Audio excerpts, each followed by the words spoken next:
Hermanos, Dios les bendiga. Damos a Dios gracias nuevamente por permitirnos estar en su casa de oración primeramente y tener esta oportunidad de predicar la palabra de nuestro Señor Jesucristo. Y hemos visto, hermano, a lo largo de muchos años y desde que hemos estado estudiando los credos y las confesiones, que todo lo que hace Dios lo hace con un propósito. Nuestra hermana Janet mandaba un mensaje en las redes sociales donde decía que no hay plan B para Dios, o sea, para Dios no hay equivocación. Si usted está pasando por una circunstancia difícil, no es porque Dios se equivocó. Así Dios lo quiso. Pero en la iglesia, hermanos, de alguna manera buscamos tener una identidad. Es decir, siempre buscamos una característica para que el príncipe de paz, en este caso, sea diferente a las demás. Pero eso no es correcto, porque la identidad de la iglesia debe ser y es la persona de Jesucristo. Absolutamente en todo, hermano. En todo.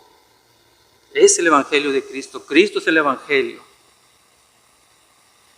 Y el evangelio, hermano, no es que Dios nos da su Espíritu Santo para vivir una vida parecida a Jesús. No nos da para eso el Espíritu Santo. No es eso. El evangelio es Cristo morando en nosotros, en nuestra vida. Y para eso es necesario la negación de uno mismo, la muerte de uno mismo, para que Cristo se manifieste en vida a través de cada uno de nosotros, a través de ti. Y así lo dice el apóstol Pablo en 2 Corintios 4, versículo 10. Dice, llevando en el cuerpo siempre, fíjese hermanos, dice, llevando el cuerpo siempre por todas las partes la muerte de Jesús, para que también la vida de Jesús se manifieste en nuestros cuerpos. Esto es fundamental, hermanos, entenderlo, porque es necesario que direccionemos concretamente la manera de ver el evangelio y el reino de Dios. A lo largo de la historia de la iglesia hay muchas cosas que han ocurrido, hermanos, y que se han instalado en nuestra cultura cristiana, que muchas veces niegan en gran parte las escrituras.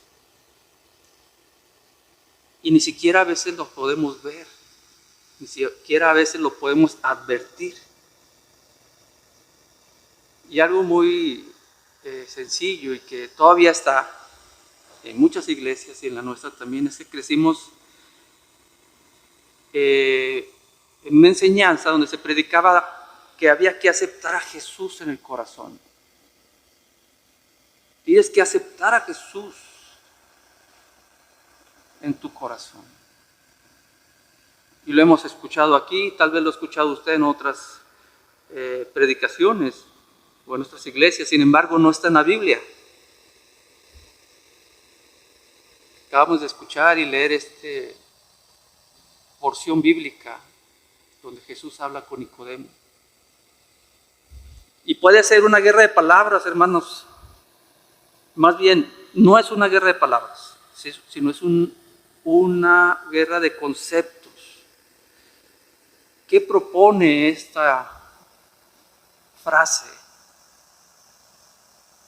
Es como si Dios, hermanos, pudiera incorporarse a nuestra vida, a mi vida. Es como si yo buscara a Dios cuando yo lo necesitara, cuando me sirviera a Dios, cuando yo quiera voy a aceptar al Señor. Pero no es así. Dios no es para nosotros, hermanos. Usted y yo somos para Dios. Vamos a orar. Bendito Señor, te alabamos y glorificamos hoy en esta tarde, en el que, Señor, hemos leído tu palabra, te hemos alabado y nos hemos gozado, Señor, en la letra de estos cantos y de tu palabra. Permítenos, Señor, y por medio de tu Espíritu Santo, gozarnos también en la exposición de la misma. Que sea tu Espíritu Santo el que me guíe, Señor, a predicarla de manera fiel, y que sea tu Espíritu Santo el que abra nuestro corazón, nuestro pensamiento, nuestro entendimiento, Señor, para comprenderla tal cual tú la has mandado. Quédate, Señor, con nosotros, quédate con nuestros hermanos aquí presentes que están escuchando. Que tu palabra, Señor, sabemos que es de bendición, pero que penetre, Señor, hasta lo más profundo de los tuétanos, de nuestros huesos, Señor, y que podamos reconocer quién eres tú y quiénes somos nosotros. Te lo pido en dulce nombre de tu Hijo amado, Cristo Jesús. Amén. Hermanos, nuestro Señor Jesucristo predicaba, y predicaba de una manera completamente distinta a lo que hoy podemos escuchar y a lo que hoy nos podría gustar escuchar. Pero Él decía nadie, hermano, y cuando Él decía nadie puede venir en pos de mí si no se niega a sí mismo, si no abandona su propia vida, si no renuncia a su vida, si no deja de hacer lo que le gusta para hacer lo que a Dios le agrada, si no hay una negación de todo lo que amo, de todo lo que quiero, de todo lo que yo quiero y es mi vocación, de mi proyecto de vida, si no hay una negación, una muerte de mi persona en todos los aspectos, hermanos, de su vida y de mi vida, no se puede seguir a Jesús. No se puede ir en pos de Él. Si no se muere en una cruz para resucitar juntamente con Cristo y nacer de nuevo, no hay un evangelio nuevo. Ni para mí, ni para usted, ni para nadie. El evangelio es Cristo, hermanos, lo hemos estado predicando y estudiando en muchos tiempos. Pero esto define muchos conceptos a lo cual estamos acostumbrados a escuchar. Un ejemplo muy común y que está bien, pero hay que entenderlo cómo lo hacemos, pero se habla mucho de restauración. Dios no vino a restaurar nuestra vida. Es imposible, hermanos, que Dios haga eso. Él vino a hacer las cosas nuevas. Dios no le da una manita de gato a su vida, a mi vida. Dios dice, es necesario nacer de nuevo. Desafortunadamente no se comprende el verdadero valor de lo que significa seguir a Cristo hasta tener un verdadero diagnóstico. Y el diagnóstico, hermanos, habla claramente de cuál es el remedio.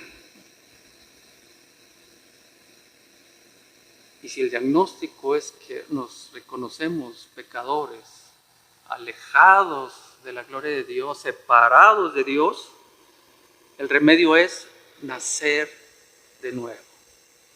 Nicodemo le dice a Jesús, hermano, ¿cuál es el precio para seguirte?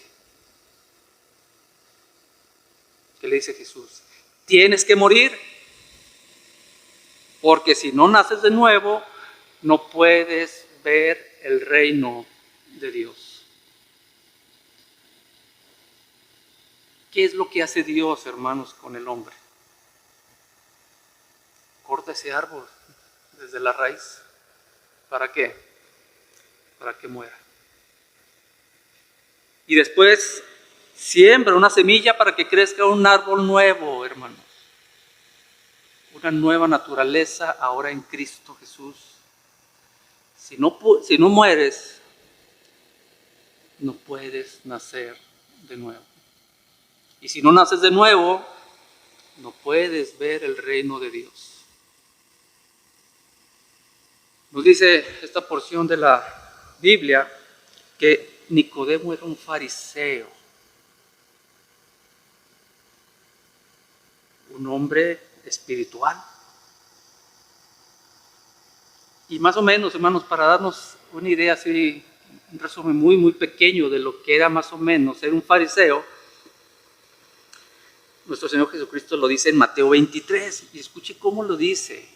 Muchos versículos habla de cómo este Jesús de amor, entre comillas, que sabe cómo habla de estos fariseos. Mateo 23:13, ahí el Señor les dice, ustedes no se interpongan entre Dios y la gente que genuinamente busca a Dios. Mire, fíjese cómo empieza primeramente. ¿Qué aflicción les espera? ¿Qué es aflicción, hermanos? Ya el Señor los está sentenciando. Y hay una sentencia de ese Jesús de amor que lo ponemos ahí como, pobrecito, como que si lo pudiéramos manipular. Pero este Jesús, el verdadero Jesús de la Biblia, dice, ¿qué aflicción les espera, maestros de la ley religiosa y farisea? Es Nueva Traducción Viviente. Y lo que les dice, hipócritas. Pues le cierran la puerta del reino del cielo en la cara a la gente, pero ustedes no entrarán ni tampoco dejan que los demás entren. Este es el Jesús, hermanos, que debemos conocer. Dice que hemos buscado y orado para que conozcamos a este Dios de la segunda persona de la Trinidad.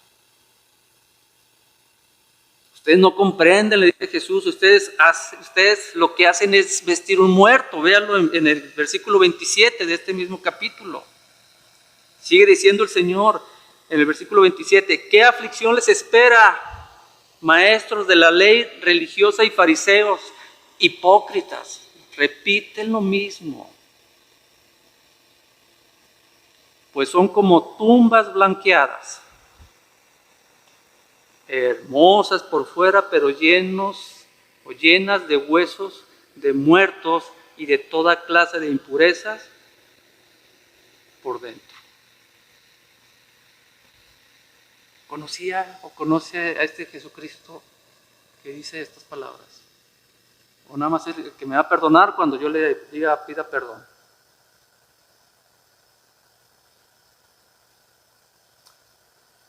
Hermanos, cuando servimos a un Dios sin haber nacido de nuevo, es más, hasta puede entregar su vida para ser quemado, hermano. Puede dar todo lo que tiene a los pobres. Hermano, a Dios no le interesa lo que hagas si no has nacido de nuevo. Estás vistiendo un muerto, como les dice aquí a los fariseos. Estás haciendo una tumba blanqueada, hermosa por fuera, pero llena de huesos muertos y de toda clase de impureza por dentro. No hay vida, hermano, si no naces de nuevo. No hay vida si Cristo no es el dueño de tu corazón y de todas tus decisiones. En este mismo capítulo, versículo 26 y 28, Jesucristo les dice, limpian el vaso por fuera, pero por dentro hay inmundicia. Le ponen perfume a un muerto, a un ataúd. Parecen bellos por fuera, la gente los ve hermosos por fuera, pero por dentro hay muerte. La carne está podrida, hay inmundicia. Uno de ellos era Nicodemo.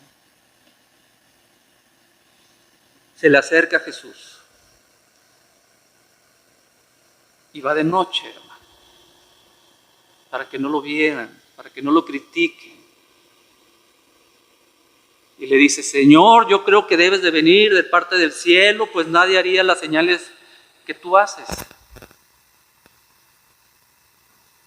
Como lo dice ahí, Nicodemo, un fariseo, hermano, él explicaba la palabra de Dios al pueblo. tenía las mismas actividades que todos los demás de oración. No sé cuántas veces oraban al día. Se reunían en el templo varias veces con los demás fariseos. Era de los que se sentaban al frente, de los que participaban en las ceremonias religiosas del templo. Este era Nicodemo.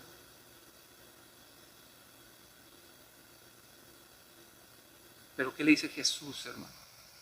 O más bien, ¿qué no le dice Jesús cuando les dice esto Nicodemo?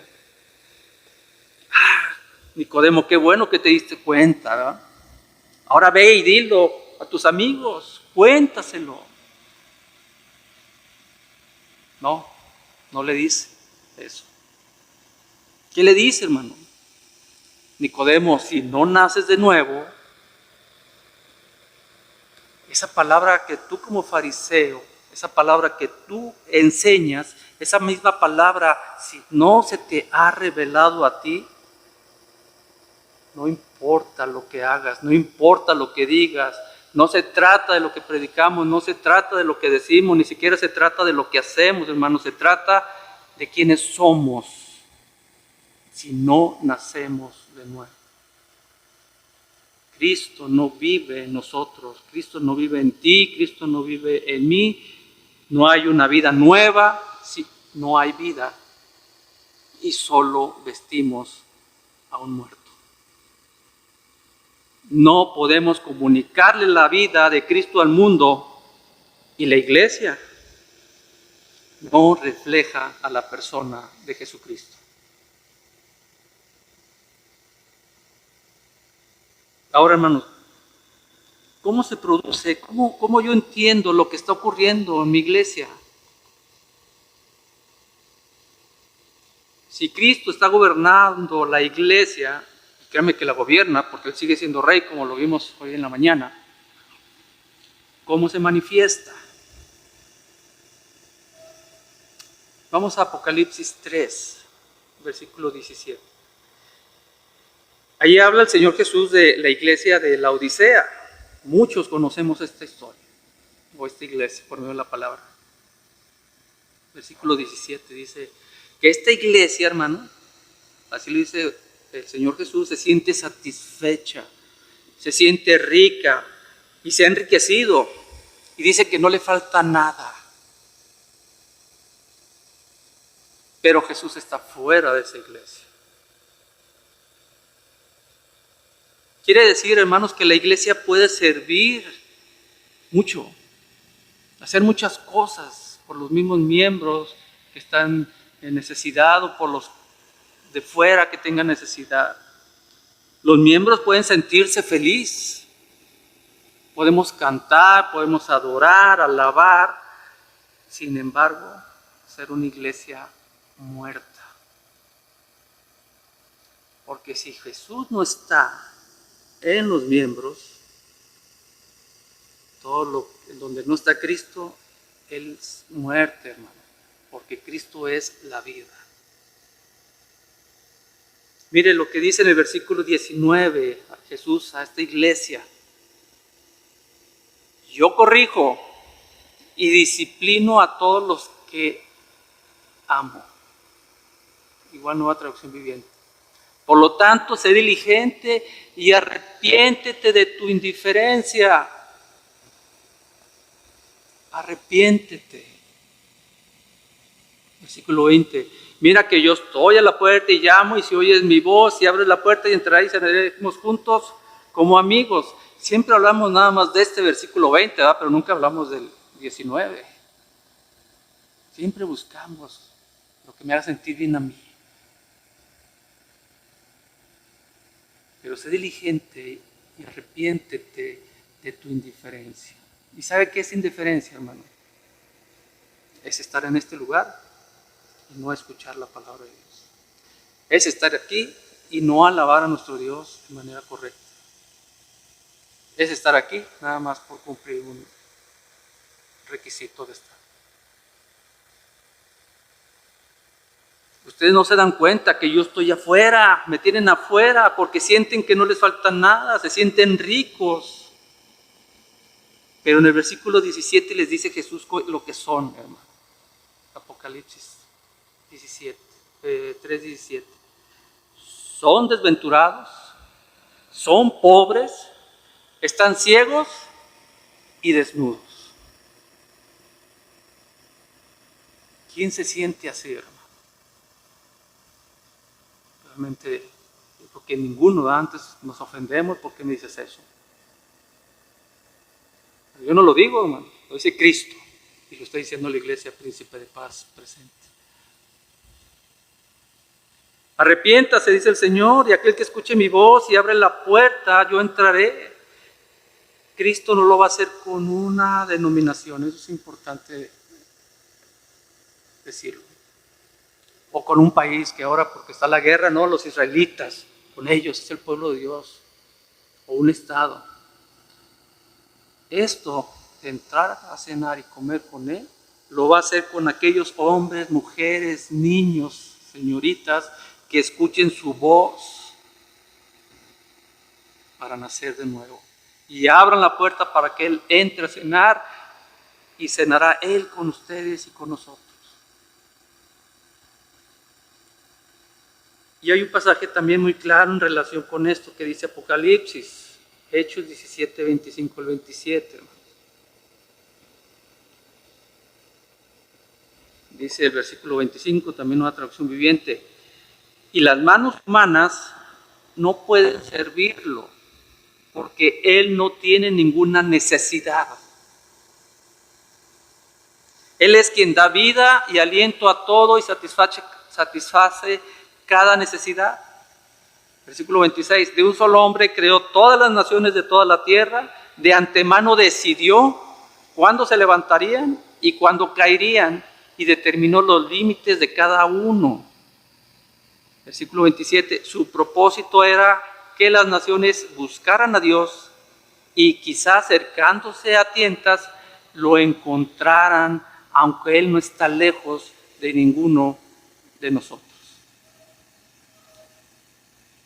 Tenemos un error muy común pensar que solamente en este lugar está Dios. Pero es un error. Dios mora en el que ha sido regenerado. Dios mora en el que ha nacido de nuevo.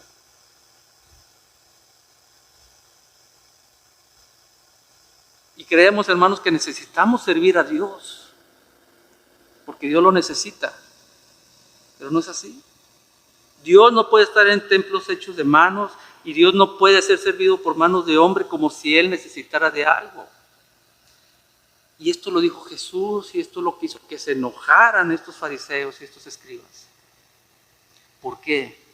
Porque todos ellos se habían preparado toda la vida para servir a Dios, entre comillas, de una manera más eficiente, y eso no está mal.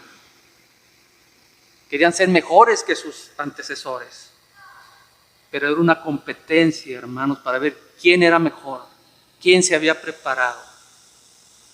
Ellos se habían preparado por una carrera que no había que correr, que Dios no nos había dicho que tengamos que hacer. Porque viene Jesús y les dice, yo no vine para ser servido. No puedo ser servido por manos de hombre como si yo necesitara de algo, porque Él es el que da vida y que hizo todas las cosas. Dios no necesita de nada y mucho menos nuestro servicio, hermanos. Eso no demuestra que amas a Dios. Escucha, hermano, el servicio no demuestra de ninguna manera nuestro amor a Dios. El apóstol Pablo nos dice en 1 Corintios 9:16 que este Dios, hermano, no necesita de nuestro servicio, al contrario, se convierte en todo lo que nosotros necesitamos. Versículo 16, pues si anuncio el evangelio, no tengo por qué gloriarme, porque me es impuesta necesidad. Y ay de mí si no anunciar el evangelio. Ay de mí si no predico el evangelio. Servimos a Dios, hermanos, no porque lo necesite Dios, sino porque usted y yo necesitamos a Dios.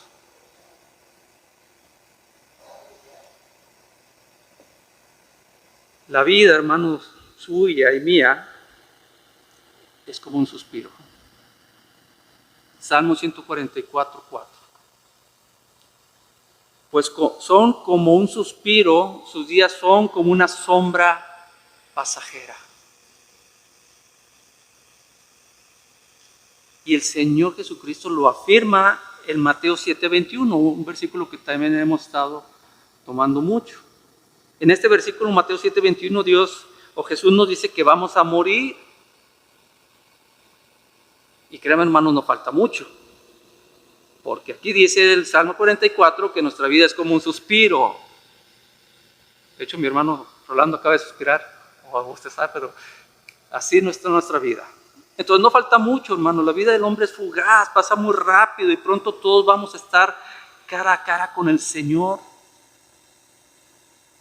Y Jesús nos da un adelanto de lo que va a pasar ese día. En este Mateo 7:21 dice que en aquel día muchos me van a decir: Señor, en tu nombre profetizamos, en tu nombre echamos fuera demonios, en tu nombre hicimos muchos milagros. Pero el Señor les va a decir: nunca los conocí. Ese servicio que ustedes estaban haciendo, yo no lo vi, no sé quiénes son. Lo que sí les dice es: apártense de mí, hacedores de maldad. O sea, todo eso que hicieron, el Señor les dice, es maldad. Esto muestra muchas cosas, hermanos, este versículo. Pero vamos a ver 2 puntos, nada más. Número 1, que no es lo mismo que tú conozcas a Dios a que Dios te conozca a ti. ¿Sí queda claro? Tú puedes decir y tener mucha información de la Biblia y conocer a Dios, pero Dios no te conoce. Esa gente que habla este versículo conocía al Señor, pero el Señor no los conocía.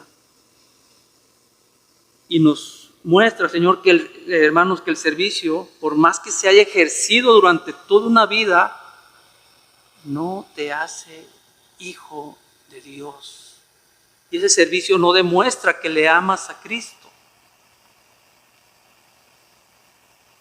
El apóstol Pablo dice en 1 Corintios 16:22, el que no amare al Señor Jesucristo sea maldito. Punto número 2, se pueden ejercer dones, hermanos, en relación a este versículo, sin que Dios te conozca. Puedes profetizar en nombre de Jesús, sin que Dios sepa quién seas. Puedes echar demonios, puedes llenar templos haciendo milagros en el nombre de Jesús y ser de mucha bendición para mucha gente. Pero la palabra y la escritura dice, eso no cuenta. No te conozco. Y Cristo, hermanos, aclara que las señales aún sobrenaturales no es una aprobación de Dios. Aunque todo el mundo los busque y corre detrás de esos predicadores que hoy conocemos, que de sanidad, que de muchos milagros, predicadores de la prosperidad, hermanos, eso no es lo que espero de ustedes, dice el Señor Jesucristo. No es lo que los pone a mis pies. Eso no es lo que hace o los hace aceptos en el reino de Dios. Dice el Señor que no. El versículo 21, mire lo que dice de este capítulo. A los que yo conozco son los que hacen la voluntad de mi Padre que está en el cielo. Hermanos, Dios no nos llamó al éxito, sino a serle fiel. No todos vamos a tener una vida exitosa, hay que también ponerme claro. No todos vamos a ser exitosos, pero todos podemos ser fieles al Señor. Todo lo puro, todo lo santo, lo sagrado, todo lo que es de buen nombre, Dios lo puso al alcance de todos y nadie puede alcanzar más alto para Dios, hermanos, sin ser fiel, que es a lo que fuimos llamados. El rey David, hermanos, dice que fue conforme al corazón de Dios, a pesar de todos los pecados que hizo, porque fue fiel al Señor. Nunca dobló sus rodillas a ninguna imagen, a ningún otro Dios. El milagro, hermanos, dice la Escritura, el milagro que produjo la muerte de Cristo en la cruz del Calvario a favor nuestro, es que cuando tú renuncias a tu vida, cuando la pierdes, la ganas. El que quiera ganar la vida la va a perder. Y hay gente que viene a Dios para ganar la vida, pero el que pierde la vida por amor a Cristo, la va a hallar. ¿Cómo hago yo para amar lo que Dios ama? ¿Cómo hace usted para amar lo que Dios ama? El fruto de Cristo, hermanos, es su carácter. ¿Qué quiero decir con eso? El fruto de Jesús está en mí cuando he nacido de nuevo y se hace patente en mí. Si usted ve un árbol, hermanos, de manzana, ¿qué deduce? Pues es un árbol manzano, es un manzano. O de cualquier otra fruta, ¿verdad? Usted dice, pues si es de mango, es un árbol de mango. Si es un limón, es un limonero. Sin duda lo decimos, hermanos. ¿Cómo sé yo si le pertenezco a Cristo? Se ve en el fruto de que Cristo está en mí y de que Cristo está en usted. ¿Y cuál es ese fruto, hermano? ¿Convertir a la gente? No. ¿El servicio al Señor? No. ¿Hacer milagros? No. ¿Cuál es el fruto? Que Cristo esté en mí. Es el carácter, es el corazón de Jesús, hermano. El amor por su escritura, el amor por guardar sus mandamientos, el amor del gozo, de la paz, la paciencia, la benignidad, la bondad, la fe, mansedumbre, la templanza de nuestro Señor Jesús. Amar a nuestro prójimo, hermano. A mi hermano en Cristo, ¿lo amo? Si yo no puedo amar a mis enemigos, ni a mi hermano en Cristo, no está el fruto de Cristo en mí. Si Cristo está en mí, hermanos, yo puedo perdonar a quien no merece ser perdonado. Puedo amar a quien no merece ser amado. Puedo poner en la mejilla, que se me golpea la otra mejilla, sin sentir que es un sacrificio, sino que es una honra a nuestro Dios poner mi otra mejilla. Por eso Dios dice, yo conozco a los que guardan mis mandamientos, porque Él que me ama guarda mis mandamientos. Cuando nuestro corazón, hermanos, le pertenece a Dios, sus mandamientos no son gravosos, no son difíciles. Es una honra, es un privilegio honrar los mandamientos del Señor. Mire Salmo 119, versículos 142 al 144. Tu justicia es eterna y tus enseñanzas son totalmente ciertas. Versículo 143. Cuando la presión y el estrés se me vienen encima, yo encuentro alegría en tus mandatos. Versículo 144. Tus leyes siempre tienen razón. Ayúdame a entenderlas para poder vivir. Son un deleite. Debemos disfrutarlo, hermanos, debemos de disfrutarlo. Y no quiero estar en otro lugar que no sea en la voluntad de Dios guardando estos mandamientos. Pero si Dios no gobierna mi corazón, hermano, ¿sabe qué va a pasar? Hacer la voluntad de Dios va a ser para usted o para aquella persona que no Dios no gobierna su corazón, va a ser un infierno. Así es, va a ser un infierno, hermano. No, ¿cómo hay que amar a todos? Aquel que me hizo, aquel que me volteó la cara, aquel que me hizo esto. ¿Cómo voy a soportar a todos? ¿Cómo voy a considerar mayor a todo el mundo que yo? No, como yo tengo una carrera así, yo nací de esta familia, yo de abolengo, cristiana. ¿Por qué voy a considerar mayor a aquellos? Hermano, ¿sabe por qué está usted aquí este día? ¿Se ha hecho esa pregunta? Usted está aquí para que Dios transforme su vida. Y si no lo ha hecho, Dios está siendo paciente y misericordioso para que algún día, si es su voluntad, usted nazca de nuevo. Si Dios no tiene tu corazón, hermano, no importa cuánto le sirvas, no le importa a Dios y mucho menos le importa cuánto le cantes, cuánto leas su palabra de Dios. ¿Sabe qué pasa? Al contrario, hermano, a Dios le molesta. Mateo 15, 8, 9. Este pueblo me honra con sus labios, pero su corazón está lejos de mí. Su adoración es una farsa. ¿Qué es una farsa, hermano? ¿Cómo les decían los escribas y fariseos? Hipócritas. Su adoración es hipocresía. Dios lo que quiere es tu corazón, tu fidelidad, mi fidelidad, y es lo que honra a Dios, hermanos.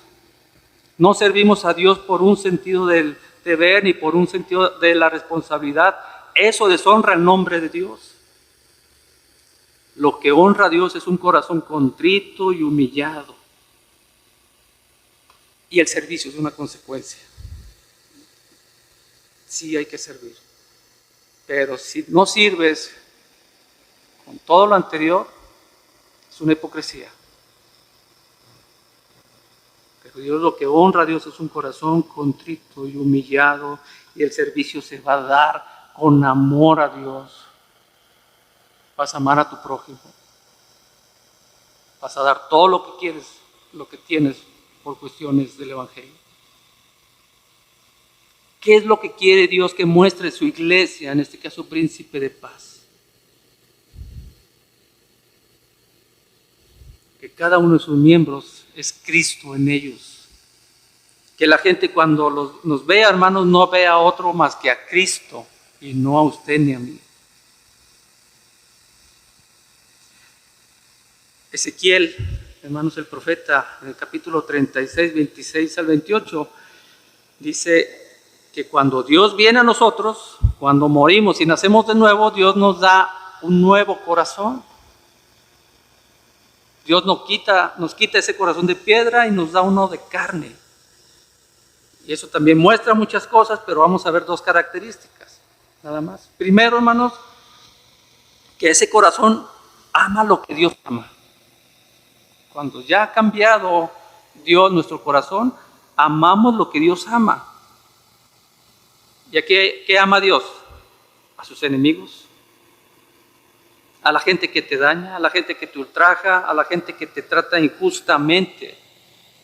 Cristo murió por esas personas, y esas personas éramos tú y yo. Ese corazón, hermanos, puede amar lo que Dios ama con pasión. Por eso es el mandato de la iglesia en ir y predicar a los perdidos. Porque eso fue lo que Cristo vino a buscar y a salvar, lo que se había perdido. Dice algo más, segundo punto. Y les voy a dar un espíritu nuevo.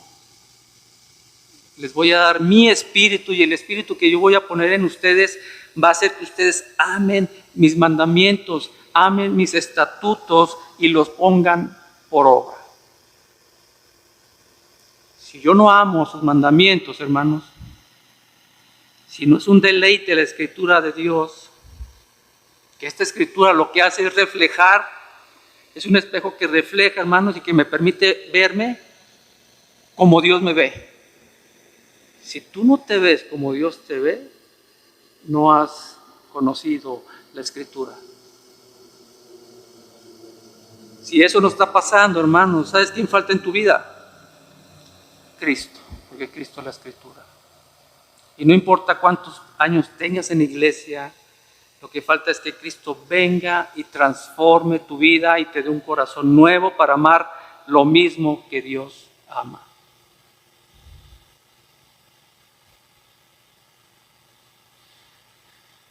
Dios no vino a librarnos, hermanos, de lo que a nosotros no nos gusta. Vino a librarnos de lo que a Dios no le gusta. La gente que seguía al Señor Jesús, ¿se acuerdan? Mucha gente los seguía porque los alimentó. Pero ¿qué pasaba con esos hombres? Al día siguiente volvían a tener hambre. A los que sanó, en un tiempo después se volvieron a enfermar. A los que resucitó, se volvieron a morir, hermano. Pero el que come del pan de vida nunca más vuelve a tener hambre. Jesús dijo, yo soy la resurrección y la vida. El que cree en mí, aunque esté muerto, vivirá. Y el que vive en mí y cree en mí, no morirá eternamente. Lo único que necesita la iglesia es a Cristo. Olvídate de la idea de querer realizarte dentro de la iglesia. La iglesia no es para eso, hermano. La iglesia es para que el nombre de Cristo sea glorificado. Es Él el que tiene que ser glorificado, y no tú y no yo. Juan 5:44, dice el Señor Jesús. Ustedes dicen que creen. ¿Cómo podéis vosotros creer si buscan el reconocimiento del uno y del otro? Y eso hay mucho en esta iglesia. Hombres y mujeres que necesitan que les digan, que los feliciten, que le exalten su participación, que qué bien estuvo tu participación, fue una gran bendición. Y a veces los que estamos ahí nos sentimos con esa obligación de decírselo para que se sienta bien. No, hermano, no es así.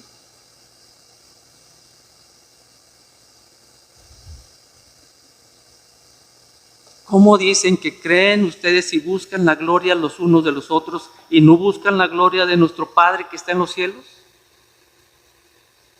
Ustedes buscan su propio reconocimiento, están incapacitados para creer porque el verdadero evangelio te conduce, hermanos, a un solo fin. Vivir para la gloria de Cristo, vivir para la gloria de nuestro Dios. Hermanos, abandonemos el deseo de realización personal. Dios nos perdone, Dios nos libre de nosotros mismos. Y podamos nacer en Cristo, desaparecer de tal manera que la gente no nos vea a nosotros. ¿Quién fundó la iglesia? ¿Quién sostiene la iglesia, hermanos? El único que tiene que ser glorificado es Él. Él es el que hace la obra. En cuanto al servicio, hermanos, es muy fácil agradecer y servir cuando la gente nos agradece. Ahí sí. Cuando la gente nos agradece es muy fácil servir. Es bien fácil, pero servir cuando nadie te ve, servir cuando nadie te agradece. Oh, hermano, yo estuve en esa iglesia sirviendo más de 20 años y los pastores y los ancianos nunca me reconocieron mi trabajo. Lo único que muestra es que el trabajo que hiciste no lo hiciste para Dios, lo hiciste para que te vean. ¿Se acuerdan cuando Jesús le dice a los fariseos, hipócritas, como lo acabamos de leer? Y no solamente en esa porción, sino también le dice hipócritas cuando ayunan, cuando muestran su rostro que están ayunando. Imagínense cómo estaban, ojerosos, demacrados, poniéndose ahí al frente de todos el pueblo para que los vieran. Y ellos decían que lo hacen para Dios, pero en realidad lo están haciendo para que la gente los vea. El ayuno, hermanos, el verdadero ayuno es cuando se silencia todos mis apetitos, todos tus apetitos carnales de este mundo. Solo por el deseo de obedecer a Cristo, nuestro Señor. Ese es el verdadero ayuno. No importa más mis deseos, no importa más lo que yo quiero y lo que busco en mi realización personal, no importa. Vale la pena dejarlo para hacer su voluntad, para guardar sus mandamientos. Cuando Cristo habla del verdadero ayuno, hermano, está hablando de nuestro corazón. Él es el tesoro por el cual vale la pena perderlo todo. ¿Quiere ayunar? Pierda todo por Jesucristo.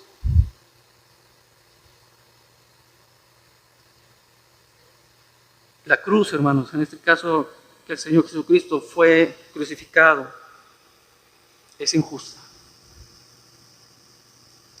En ese monte había 3 cruces, ¿verdad? 2 eran justas, pero la de Jesús era completamente injusta. El inocente muriendo por los culpables, el justo muriendo por los injustos. Jesús vino a morir por sus enemigos y Él nos dice, amen a sus enemigos, bendigan a los que los maldicen, oren por los que los roban, por los que los ultrajan, oren por los que los persiguen. Todo el Evangelio está diciendo que hasta que no vivamos de esta manera, hermanos, no va a haber verdadera paz en nuestros corazones. No va a haber un verdadero descanso si no está el Evangelio, si no vivimos como Jesús dice que debemos vivir, si no amamos como Dios dice que debemos amar y si no lo servimos como Él dice que debe ser servido. Usted y yo, hermanos, nacimos con una naturaleza pecaminosa, todos. Y esto nos separa de nuestro Creador. Fuimos creados en conocimiento, en justicia y santidad, a la imagen de Dios. Estos atributos comunicables de nuestro Señor, pero esa imagen fue manchada con la caída de Adán. Y como pecadores no podemos tener esa comunión con Dios santo, con ese Dios 3 veces santo. No podemos ser reparados, hermanos, no podemos ser restaurados o rehabilitados. Necesitamos nacer de nuevo. El nuevo nacimiento es tan radical, así, tan sencillo como pasar de muerte a vida. No hay un punto intermedio cuando hablamos de la nueva vida en Cristo. No es que voy apenas, estoy en transición. Me estás persuadiendo. No, hermano. Hermano, hermana, examinemos nuestra vida a la luz de esta verdad. Y vivamos como hombres y mujeres que hemos nacido por el poder del Espíritu de Dios. Y aquel o aquella que no ha experimentado esta gracia, ve en humildad, ve en arrepentimiento a Dios, como se lo dijo a la iglesia de la Odisea. Confiesa tu pecado. Dice la Biblia, más a todos los que le recibieron, les dio potestad, a los que creen en su nombre, de ser hechos hijos de Dios, los cuales no son engendrados de sangre. No es porque vas a ser salvo si eres descendiente israelí. Los cuales no son engendrados de sangre ni de voluntad de carne, ni de voluntad de varón, sino de Dios y por medio de su Espíritu Santo. Oremos. Bendito Señor, te agradezco por tu palabra. Te pido, Señor, que esta que ha sido expuesta trabaje, Señor, conforme a tu voluntad, tu santa voluntad y soberana voluntad en cada uno de los presentes. ¿Qué más quisiéramos, Señor? Que todos volteáramos nuestra manera, nuestro caminar fuera de Cristo y regresáramos a ese sendero que hoy nos abres por medio de Jesucristo. Pero que sea tu palabra, Señor, y a través de tu Espíritu Santo que toque los corazones de nuestros hermanos aquí presentes. Gracias, Señor, te doy por la oportunidad nuevamente de predicar tu palabra y te pido, Señor, que me guardes de mi pecado. Te lo pido en Cristo Jesús. Amén. Dios le bendiga, hermano.